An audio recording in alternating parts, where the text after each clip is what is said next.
Assalamu alaikum les frères, on se retrouve pour une nouvelle vidéo. Débrief de la première journée du groupe D cette fois-ci.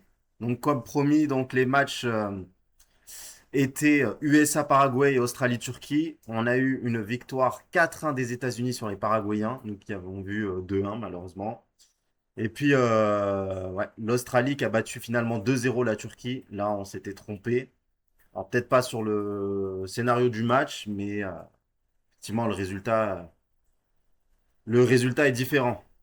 Allez, on commence par le premier match qui était États-Unis-Paraguay. Qu'est-ce qu'on peut dire par rapport à ce match-là? C'est que vraiment, on est tombé face à une équipe pays hôte incroyable, athlétiquement, physiquement, en matière de vitesse, l'engagement, la volonté de procurer du plaisir pour tout le monde.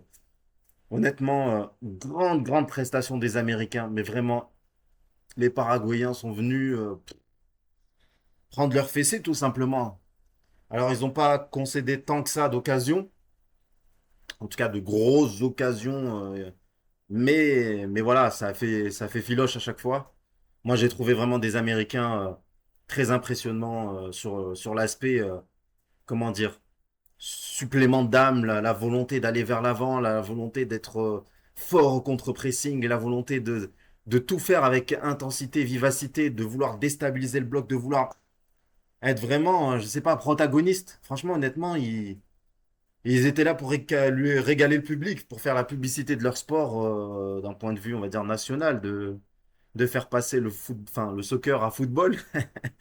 En tout cas, ce qu'ils ont proposé, c'était exceptionnel. Et à l'image du quatrième but de Reina, la séquence de possession des Américains jusqu'à but extérieur du pied, mais c'était juste absolument magnifique. Alors les Paraguayens, ils sont venus avec leur système en 4-4-2, en espérant, avec un bloc bas, s'en tirer avec des contre-attaques. Que nenni, que nenni. Honnêtement, ils ont été dépassés. Ils ont été dépassés sur l'aspect impact, sur l'aspect volonté, sur l'aspect arme, sur l'aspect juste la dalle quoi. La dalle américaine a été impressionnante. Et il faut pas non plus, comment dire, résumer ce match à cet aspect-là. Parce qu'on a dit que techniquement c'était assez pas mal. Il y avait aussi cet aspect athlétique, physique, mais dans la création d'occasions, en tout cas, franchement, les Américains ont été très très impressionnants. Honnêtement, ils m'ont bluffé, ils m'ont bluffé. Je pensais qu'ils allaient gagner ce match-là. Bon, comme je vous ai dit, 2-1, bon, bah là, il y a par 4 buts, hein, donc c'est qu'il y a eu un véritable festival. Alors, qu'est-ce qu'on peut dire sur les individualités? On a eu une très très bonne première mi-temps de Pulisic. Bon, il est sorti, je pense qu'il était blessé. On a eu un bon McKennie et Balogun qui a fait le travail, effectivement, devant, avec une finition hors pair. Côté paraguayen, honnêtement, il n'y en a pas un qui sort du lot, là. Ils veulent mettre en avant Enciso, mais moi, franchement, honnêtement, j'en vois aucun sortir du lot. Honnêtement, j'ai bien aimé les latéraux Robinson et Freeman côté USA. Ils ont apporté ce supplément de débordement, donc moi, j'ai vraiment bien aimé. Et puis, c'était plutôt hybride, hein, Dest qui était vraiment très offensif aussi.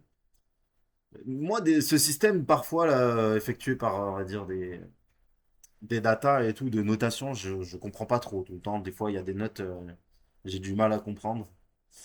Mais en tout cas, voilà ce qu'on peut dire sur ce match-là. Honnêtement, surclassé les Paraguayens. La deuxième mi-temps, ils l'ont joué au chausson, les États-Unis. C'était la full gestion. Et malgré ça, bah, franchement, ils ont continué à dominer. Donc, vraiment déçu des Paraguayens. Et je pense pas qu'il y a moyen qu'ils finissent dernier de leur groupe, hein.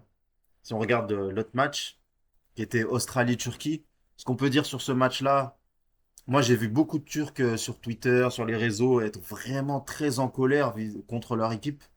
Moi honnêtement, je comprends pas cette colère. Pour moi, ils sont tombés face à une équipe qui a proposé du haram ball, hein, du haram ball total, mais qu'on peut pas qualifier de hold-up. Dans le sens où, c'est vrai, il y a une réalité, c'est que les Turcs ne sont pas procurés tant d'occasions. Si on regarde la première mi-temps, il doit y avoir la première occasion turque, elle est à la 26e minute, c'est la frappe de Gouler. Et sur le contre de cette frappe, sur la contre-attaque de cette frappe, il y a le but australien. Les Australiens, ils sont créés que ça en première mi-temps. Peut-être une phase une occasion en phase arrêtée, mais même pas, même pas, même pas. Il y a eu que ça et ils ont marqué voilà sur ce contre, sur cette vitesse de leurs joueurs. Donc honnêtement, ils ont capitalisé, ils ont marqué voilà, une frappe, un but, ils ont été efficaces et ils sont restés derrière. Alors derrière, ce qu'on peut dire, c'est que voilà, bloc bas en 5-4-1 avec limite l'ailier droit qui était arrière droit, avec l'arrière droit, donc tout le temps des prises à deux sur les ailes. Dans l'axe, bah, vous avez les trois défenseurs centraux qui ont fait un super match, plus les deux milieux centraux qui étaient là, et encore même le 9 qui pouvait même parfois être le troisième milieu central. Donc honnêtement, ils ont vraiment mis un bloc très bas, très structuré, très peu de distance entre les lignes. Souvent, bah, les Turcs, ils sont mordus les dents face à ce bloc-là. Ça m'a rappelé les matchs du PSG, des fois quand ils affrontent les Angers. Vous avez des équipes voilà, comme Manchester City qui affrontent des équipes comme ça, full défensive en Première Ligue. Le Barça, pareil. En Ligue 1, voilà, c'est souvent le PSG qui se mange ce genre de match-là. L'Espagne face au Maroc lors de la dernière Coupe du Monde. Enfin, quand tu as une équipe qui veut rester derrière en bloc et qui en plus de ça, c'est pas juste un bloc mal maîtrisé, c'est un bloc avec de l'impact, avec on est là, on a la dalle sur les ballons, on laisse aucune ligne, tout est compact, tout est bien. Genre, c'est solide. C'est vraiment du beau harambol, on va dire. C'est maîtrisé d'un point de vue défensif. Il y a du courage, il y a de l'abnégation, il y a de la discipline, il y a de la détermination. Donc, ce qu'ils ont fait, les Australiens, on ne peut pas qualifier ça de hold-up, en fait. C'est plus, ils ont mis en place un piège, une toile d'araignée, et les Turcs sont mordus les dents sur cette toile d'araignée. Alors les Turcs, ils ont essayé, hein, il y a eu cette volonté. Quand le bloc était bas, ils ont tenté les frappes de loin, c'est ce qu'on dit, hein, quand le bloc est trop bas et qu'il ouais, il faut tenter des frappes de loin. Des fois, c'était un peu forcé, mais des fois, c'était magnifique avec la frappe de Bardacci sur le poteau, enfin avec l'arrêt du gardien. Donc il y a cette volonté. On a vu Gouler tenter sa chance plusieurs fois, Çalhanoğlu pareil. Donc ils ont essayé. Le rythme au début, en première mi-temps, n'était pas assez rapide pour déstabiliser ce bloc-là australien qui était vraiment, vraiment bien en place. Le rythme n'était pas suffisant, il y avait très peu de débordements de un contre un sur les côtés. Ils n'ont pas assez élargi le terrain et élargi pour se créer tant de ça d'occasions. Donc ils en ont eu que deux. Donc on ne peut pas qualifier ça d'holder. En deuxième mi-temps, je pense que le coach il leur a dit bon voilà, ils ont fait le changement. Yilmaz a été sorti, ils disent est rentré. Ils disent il a fait voilà, tout ce qu'on cherchait, c'est-à-dire du un contre un maximum d'un contre un.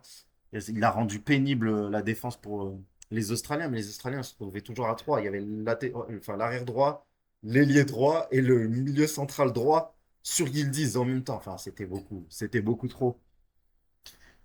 Ils ont essayé voilà, de rajouter un peu plus de vitesse, un peu plus de rythme dans les transmissions, essayer de déstabiliser, de faire un gros contre-pressing pour récupérer le plus haut possible les ballons. Regardez les Turcs, enfin, regardez les momentum de la deuxième mi-temps, c'est impressionnant. Ils ont fait ce qu'il fallait. Ils ont créé encore une fois des occasions, une grosse avec Artukoglou, une grosse avec Çelik. Ces matchs-là de Coupe du Monde, il faut être efficace. Ces matchs-là, face à des équipes comme ça, bloc bas, si tu marques pas le but, tu mets, avec le temps qui passe, de plus en plus en confiance l'équipe adverse. Pourtant, on ne peut pas dire les Turcs, ils ont mal défendu, ils ont mal joué. Non, ils ont fait le taf, ils ont essayé, ils ont écarté un peu plus. Malheureusement, ça allait trop sur la gauche, c'était trop sur le côté, ils disent. Il n'y avait pas ce penchant à droite. Donc voilà, il y a eu beaucoup de dédoublements intérieurs, c'était intéressant, voilà, des appels intérieurs, des petites passes comme ça qui étaient trouvées par Gouler, par Çalhanoğlu. C'était intéressant ce qu'ils ont proposé. Honnêtement, en matière de football, c'était pas mauvais. Mais voilà, il fallait peut-être un peu plus de débordement extérieur pour venir un peu plus de centre, un peu plus de largeur, un peu plus étirer ses lignes. En tout cas, il y a eu voilà, ce contre-pressing, des occasions créées, encore une fois, pas de finition. Et au final, au rendu, bah, quand tu regardes, tu fais la somme, il y a peut-être 3, 4 max occasions franches, nettes des Turcs. Tu marques pas. Derrière les Australiens, ils ressortent une seule fois, frappe de loin, but.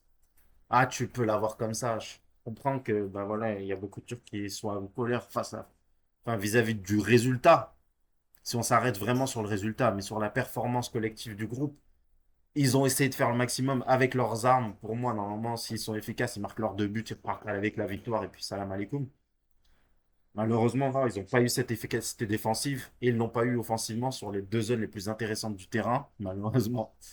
Mais il faut reconnaître que les Australiens, voilà, ce qu'ils ont fait, c'était quand même assez fort. Même les ressorties de balles, c'était.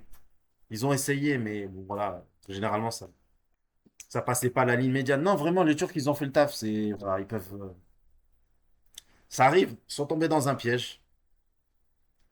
J'ai peur que face aux Américains, ben, défensivement, ça soit un peu juste. Parce qu'il y a eu des déficits de vitesse. Là, on a vu les Australiens, dès que ça partait en contre-attaque en vitesse, les Turcs, la défense centrale, enfin, la défense centrale, elle était un peu lourde. Elle était un peu lourde, vraiment. Et ouais, justement, c'est lui, là, Bardakchi, qui a été vraiment assez lourd. Demiral aussi. Surtout que vous regardez la note, parce que la finition, elle était désastreuse. Moi, j'ai trouvé un Kadioglu sympa. Mais voilà, sans plus.